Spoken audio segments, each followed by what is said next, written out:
देवी पाटन मंदिर उत्तर प्रदेश राज्य के बलरामपुर नगर में स्थित है। देवी पाटन मंदिर में स्थित जगत माता पाटेश्वरी अपने अलौकिक इतिहास को समेटे हुए हैं।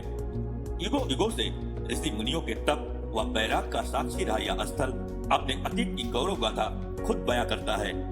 यह ऐतिहासिक मंदिर उत्तर भारत में नेपाल सीमा से सटे बलरामपुर जिले के जनपद मुख्यालय से लगभग 30 किलोमीटर दूर तुलसीपुर तहसील के सिरिया नदी के तट पर पाटन गांव में स्थित है। ग्राम पंचायत देवी पाटन में प्राकृतिक छटा के बीच स्थित मां पाटेश्वरी देवी का यह मंदिर हजारों वर्षों से भक्तों के आस्था व विश्वास का केंद्र बना हुआ है। विश्व प्रसिद्ध मंदिर को कई पौराणिक कथाओं के साथ सिद्ध पीठ होने का गौरव प्राप्त है। यहाँ देश विदेश से आने वाले भक्तों का तांता 12 महीने लगा रहता है। साल में 2 बार चैत व शारदीय नवरात्र पर यहाँ विशेष उत्सव के साथ मेला लगा रहता है। इस समय माता के दर्शनार्थियों व उनके आशीष अभिलाषियों की विशाल भीड़ रहती है। मां सती और सीता की शक्तियों से भरपूर देवी पाटन मंदिर अपने गौरवमयी इतिहास को समेटे हुए है। लोगों की श्रद्धा है कि यहाँ विद्यमान सूर्यकुंड त्रेता युग से जल रहा अखंड धूना व अखंड ज्योति में मां दुर्गा के शक्तियों का वास है और इतिहास गवाह है कि सिद्ध रथनाथ व गुरु गोरखनाथ को सिद्धि भी यही प्राप्त हुई थी। कण कण में देवत्व का वास होने से इस मंदिर पर देश विदेश विशेष रूप से नेपाल से लाखों श्रद्धालु मनोकामना पूर्ण करने के लिए अनुष्ठान व्रत एवं पूजन करते हैं। वर्तमान समय में मां पाटेश्वरी देवी का यह मंदिर 51 शक्तिपीठों में से एक है। इसका अपना एक विशेष महत्व है। कन्याकुमारी से लेकर बंगाल, बिहार सहित पड़ोसी देश नेपाल तक के श्रद्धालु अपनी मनोकामना पूरी करने के लिए इस मंदिर पर अपना मत्था टेकने आते हैं। मंदिर पर मुख्यतः प्रसाद के रूप में चुनरी, नारियल आदि चढ़ाया जाता है। मंदिर की विशेषता की है यहाँ पर श्रद्धालुओं को रहने के स्थान के साथ साथ भोजन की उपलब्धता भी कराई जाती है। पाटेश्वरी मंदिर के अंतःकक्ष में कोई प्रतिमा नहीं है, वरन चांदी जड़ित गोल चबूतरा है जिस पर कपड़ा बिछा रहता है। उसी के ऊपर ताम्र छत्र है जिस पर पूरी दुर्गा सप्तशती के श्लोक अंकित हैं। उसके नीचे अनेक रजत छत्र है, वहाँ घी की अखंड ज्योत जलती रहती है। मंदिर की परिक्रमा में मातुगणों के यंत्र विद्यमान है। मंदिर के उत्तर में सूर्य कुंड है जहाँ रविवार को षोडशोपचार पूजन करने से कुष्ठ रोग का निवारण होता है तथा अखंड धुनी भी चलती रहती है। देवी पाटन मंदिर में शैलपुत्री, ब्रह्मचारिणी, चंद्रघंटा, कुष्मांडा, स्कंद माता, कात्यायनी, कालरात्रि, महागौरी तथा सिद्धरात्रि 9 दुर्गा की प्रतिमाएं स्थापित हैं। इस शक्तिपीठ में स्थापना काल से ही दीपक प्रज्वलित हो रहा है जिसे अखंड ज्योति कहा जाता है। शारदीय नवरात्र के प्रथम दिन से ही पड़ोसी देश नेपाल व देश के कई क्षेत्रों से आए देवी भक्त नारियल, चुनरी, लावा, नथनी, सिंदूर, मांग टीका, चूड़ी, बिछिया, पायल, कपूर, धूप, लौंग, इलायची, पुष्प, चौड़ा मिर्च और प्रमुख रूप से रोट का प्रसाद चढ़ाकर मां का श्रृंगार करने के साथ हवन पूजन वैदिक रीत से करते हैं। वर्तमान में नाथ संप्रदाय के महंत योगी कौशलेन्द्र नाथ जी महाराज यहाँ के महंत व व्यवस्थापक हैं। पाटेश्वरी देवी के नाम से विख्यात इस मंदिर का इतिहास रोचकता व चमत्कारों से भरा हुआ है। लोक श्रुति के अनुसार त्रेता युग में भगवान श्री राम अपनी अर्धांगिनी देवी सीता को राक्षस रावण के संहार के बाद जब अयोध्या लाए तो उन्हें पुनः अग्नि परीक्षा देनी पड़ी। हालांकि लंका में ही उन्होंने अग्नि में प्रवेश कर परीक्षा दे दी थी। सीता को काफी दुख हुआ। माता सीता ने अपनी माता धरती से विनय किया कि यदि वह वास्तव में सती है तो यही धरती फट जाए एवं धरती माता उन्हें अपने में समाहित कर लें। इतना कहते ही जमीन फट गई और एक सिंहासन पर बैठकर धरती माँ पाताल लोक से ऊपर आई। अपनी धरती माँ के साथ सीता जी भी पाताल लोक चली गई। इसीलिए इस स्थान का नाम पातलेश्वरी देवी पड़ा, जो कालांतर में पाटेश्वरी देवी नाम से विख्यात हुआ। इस तरह देवी पाटन सिद्ध योग पीठ तथा शक्तिपीठ दोनों है। इसी गर्भगृह पर माता का भव्य मंदिर भी बना हुआ है। आज भी मंदिर में पाताल तक सुरंग बताई जाती है जो चांदी के चबूतरे के रूप में दृष्टिगत है। गर्भगृह के ऊपर मां पाटेश्वरी की प्रतिमा व चांदी का चबूतरा के साथ कई रत्न जड़ित छतर हैं और ताम्रपत्र पर दुर्गा सप्तशती अंकित है। प्रसाद पहले इस चबूतरे पर चढ़ाया जाता था, लेकिन सुरक्षा की दृष्टि से अब प्रसाद बाहर चढ़ाया जाता है। चबूतरे के पास एक भव्य दुर्गा प्रतिमा स्थापित है।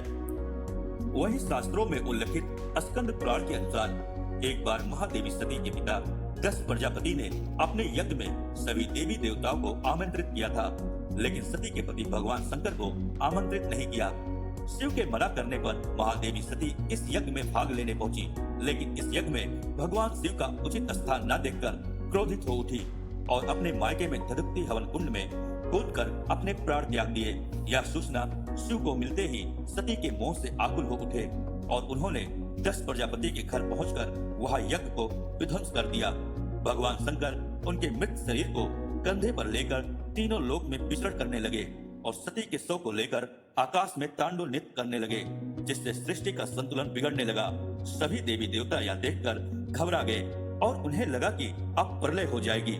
सभी देवता व ऋषि व्याकुल होकर भगवान विष्णु से प्रार्थना की कि शिव का क्रोध शांत करें। तब भगवान विष्णु ने लोकहित में अपने सुदर्शन चक्र से सती के अंगों को 51 भागों में काटकर शिव से अलग कर उनके मोह को शांत किया।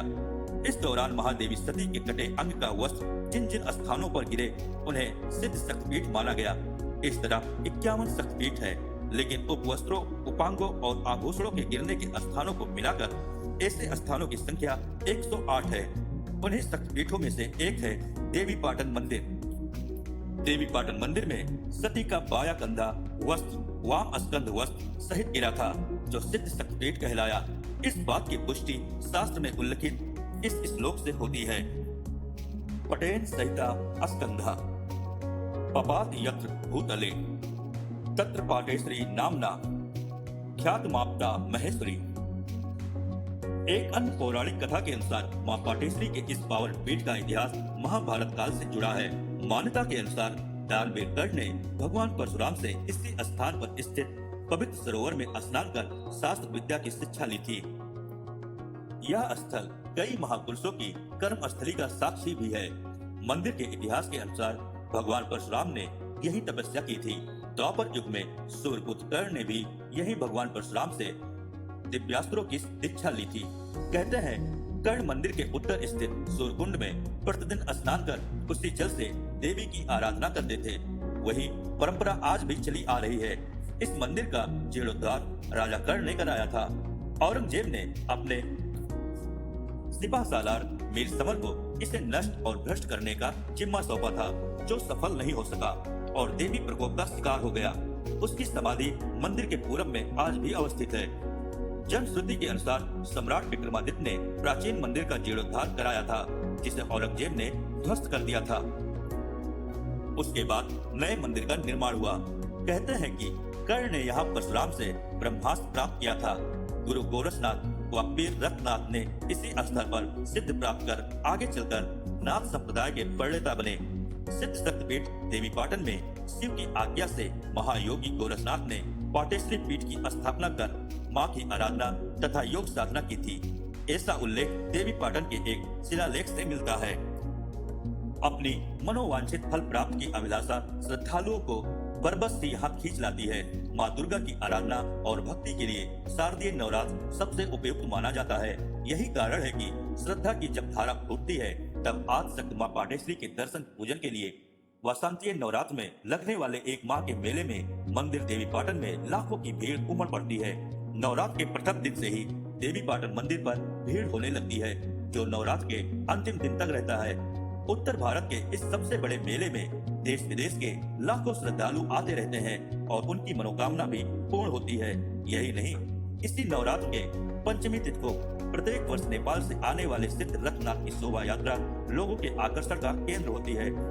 मंदिर व्यवस्थापक विधायक महंत कौशलेन्द्रनाथ योगी ने बताया कि यह सिद्ध शक्तिपीठ है। यहाँ सच्चे मन से आने वाले भक्तों की मनोकामना मां पाटेश्वरी पूरा करती है। इस स्थल पर लाखों भक्तगण अपने संतानों की दीर्घायु, सुरक्षा व दैवीय प्रकोप आदि से बचने के लिए उनका मुंडन, अन्नप्राशन, यज्ञोपवीत व अचराम्भ संस्कार सहित अन्य संस्कार यही कराते हैं। तथा 9 दिन उपवास व व्रत रखकर दुर्गा सप्तशती का पाठ श्रीमद देवी भागवत कथा का श्रवण करने के उपरांत यज्ञशाला में हवन कर अपना अनुष्ठान पूरा करते हैं। उन्होंने बताया कि मां दुर्गा की आराधना व अनुष्ठान के लिए मंदिर देवी पाटन भक्तों के लिए काफी महत्व रखता है। श्रद्धालु सुबह 3 बजे से ही पंक्तिबद्ध होकर मां पाटेश्वरी के दर्शन के लिए अपनी बारी का प्रतीक्षा करते हैं। दोस्तों, यह था हमारा छोटा सा रिसर्च मां पाटेश्वरी देवी पाटन मंदिर के ऊपर।